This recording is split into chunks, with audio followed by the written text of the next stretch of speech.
Ready. Play. I mean, Muchova Svitolina is one that people will definitely be like looking at as well. I don't know if I'm particularly excited by it at the moment, but I guess it's good. I mean, they both had Indian Wells runs. I'm not sure what the history of the matchup is like I'm not going to because have a look. yeah, I think they played the Wimbledon quarters in 2019, didn't they? But like, I don't know of any other matches between them. Okay. Um, Looking at their head-to-head, Because it's that was the 0 and first 2. quarterfinal for Muchova after she beat Pliskova like 13-11 in the third. So that's pretty memorable. But I don't know any other matches. Svitolina leads it 2-2-0. Oh, okay. I wish But is the the other match also late? I mean, also I'm so gonna not find in the out. I'm past? just classic. I looked on another website, but I prefer the outlook of the WTA website in terms of sharing it on the screen. But No, yeah, I understand. But the ATP is so much easier. Yeah, head to yeah, heads on the fine. WTA are pretty tough to find. Yeah, Sometimes they get like pretty buggy too. yeah, they do. Yeah, ATP is much better in this case for sure.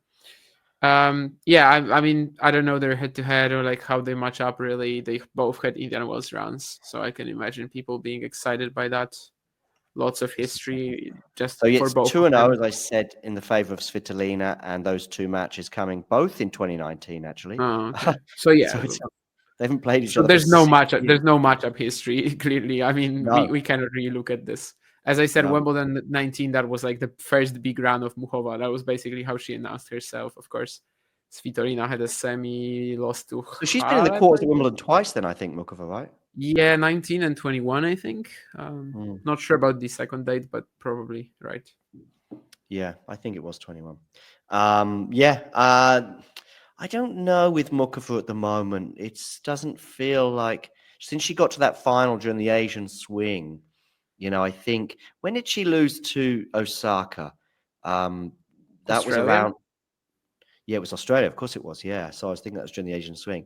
Yeah, and I thought she'd win that, and she went up a set, I think, in that match, and she'd already beaten her previously, of course, in New York. It was a great match, and the winner of that match, I think you and I were sort of both saying the winner of this is probably going to make a super deep run, and I think Muchova got to the quarters, did she, in the US, or even the semis last year? Yeah, Semis, semis. yeah. In fact, because I had Naomi getting to the semis because I had her winning that particular match. Same. Yeah. Same. But the way she lost that match to Osaka, I think, was a bit, I don't know if weird is the right word, maybe painful. And I haven't really felt great about Muchova since she lost the match to Coco Gauff in the final of the 1000. I know she's had some good runs since then, but I just felt like it was always going to come to an end. I think she lost to Towson maybe in a semi-final recently. Yeah. It's like she's having big runs recently, like, deep runs, but then the players that she finally faces, like Świątek or Goff, they just annihilate her. And, it's fine. It's still good runs, but she just doesn't feel like a top 5 player right now, which No. I guess last year, yeah, in that Asian swing, the US Open, she did feel like that. And we were just Yeah. thinking that she was going to contend for these big titles. And right now, it can't be the case when, Coco beats her like whatever it was, 6-1, 6-2 at the United Cup or something like that. And Iga beats her 6-1, 6-1 last week, right? I know it's Iga and Indian Wells, but still, the match lasted like an hour. Yeah. Yeah. It was a one-sided affair for sure. And as a result, I'm going to go Svitolina, but not because of the two matches they had in 2019. I think Svitolina is still just playing great, solid tennis, with a bit of spark as well, certainly more spark than she had, say, 2 or 3 years ago in many respects. And yeah, I can see her prevailing. It's quite difficult to predict some of the WTA matches right now. But yeah, I feel quietly confident for Elina in this one. If you enjoyed this video, make sure you hit that like button.